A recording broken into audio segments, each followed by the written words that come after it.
Hello everyone, स्वागत है आप सभी का।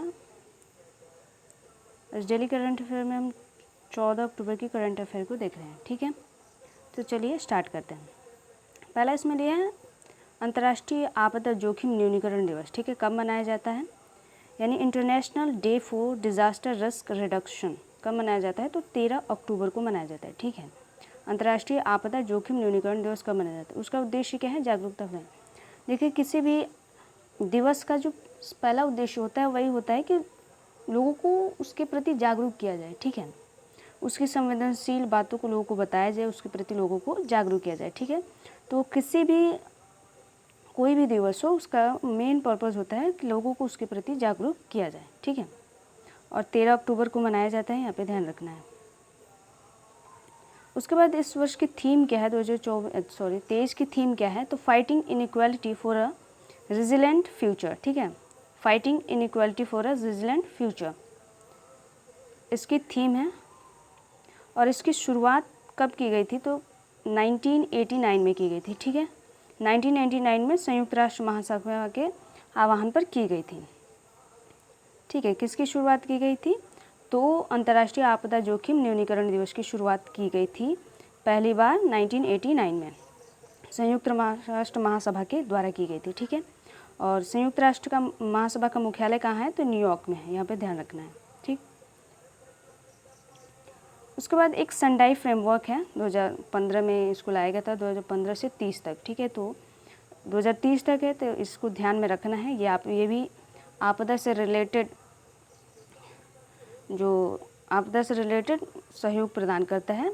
इसे सर्वप्रथम मार्च 2015 में जापान में आपदा जोखिम का जो न्यूनीकरण का सम्मेलन हुआ था उसमें अपनाया गया था। ठीक है, कहाँ पे अपनाया गया था, तो जापान में हुआ था। ये तीसरा संयुक्त राष्ट्र सम्मेलन का न्यूनीकरण का सम्मेलन किया गया, 2015 में हुआ था। और सेंडाई फ्रेमवर्क है, ये आपदा जोखिम यानी आपदा प्रबंधन से रिलेटेड है, आपदा न्यूनीकरण में काम करता है। ठीक है, उसके बाद एक है बैगा आदिवासी समूह। ठीक है, छत्तीसगढ़ की आदिवासी है, चर्चा में इसलिए है क्योंकि इसे आवास अधिकार यानी हैबिटेट राइट दिया गया है। यह विशेष रूप से कमज़ोर जनजाति समूह है। ठीक है, विशेष रूप से कमज़ोर जनजाति समूह यानी PVTGs है, और यह आवास अधिकार उसको दिया गया। आवास अधिकार का मतलब है कि इनके पास वो राइट्स नहीं होते हैं। ठीक है, गवर्नमेंट उनको राइट नहीं देती है आवास से रिलेटेड। आवास का मतलब है कि जैसे हम लोगों के पास हम अपने परंपरागत जो चीज़ें उसको अपनाने का राइट्स हैं, ठीक है, इनके पास वो नहीं होता है, तो उस वही प्रदान किया गया है। ठीक है, भारत सरकार द्वारा। अब विशेष रूप से कमज़ोर जनजाति समूह क्या होते हैं, तो PVTs वे होती हैं जो अनुसूचित जनजातियों का एक उपवर्ग है, यानी क्लासिफिकेशन होता है। जो जनजातियाँ होती है SC ST जनजातियाँ, उनका क्लासिफिकेशन होता है।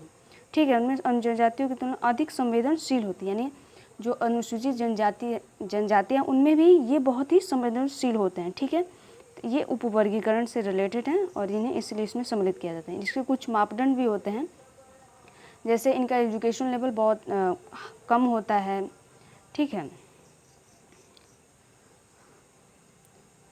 चलिए नेक्स्ट इसके बाद देखते हैं। और 1973 में ढेबर आयोग ने अति संवेदनशील जनजातियों के लिए आदिम जनजातीय समूह यानी PTG के रूप में एक अलग श्रेणी बनाई थी। यहाँ पे ध्यान रखना है, ढेबर आयोग ने, किस आयोग ने बनाया था, तो ढेबर आयोग ने 1973 में आदिम जनजाति समूह बनाया था, जिसका नाम बदलकर क्या किया था, 2006 में भारत सरकार ने इसका नाम बदलकर PVTG कर दिया, PVTG कर दिया। ठीक है,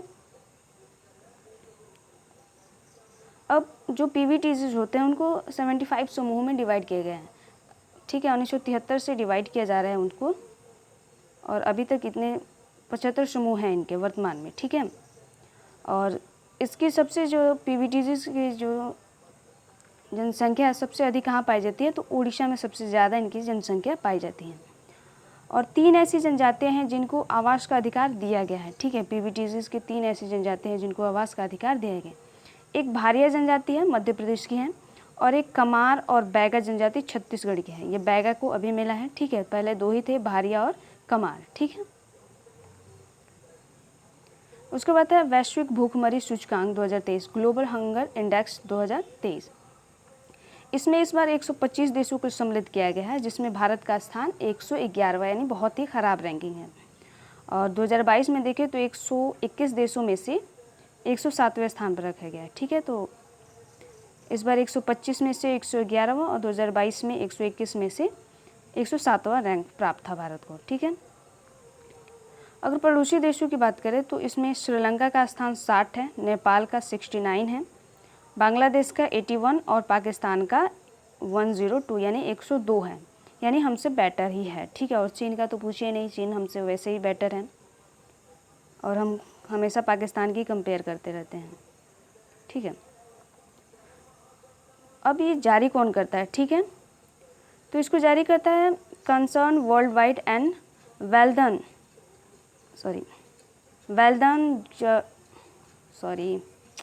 इतना कॉम्प्लिकेटेड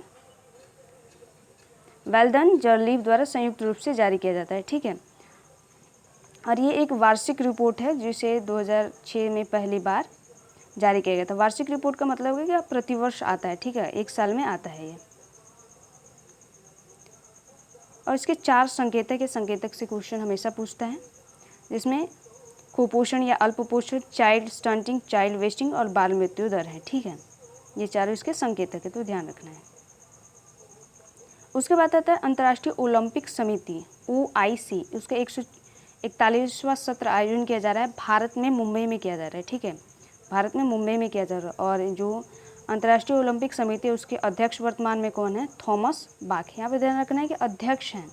ठीक है, इस समिति के अध्यक्ष हैं और भारत में इसका आयोजन किया जा रहा है मुंबई में, और भारत ये दूसरी बार कर रहा है। ठीक है, भारत दूसरी बार इस सत्र की मेज़बानी कर रहा है। पहली बार कब किया था? तो 86वां सत्र था और 1983 नई दिल्ली में हुई थी। ठीक है, 86वां सत्र था, 1983 में की गई थी और नई दिल्ली में की गई थी।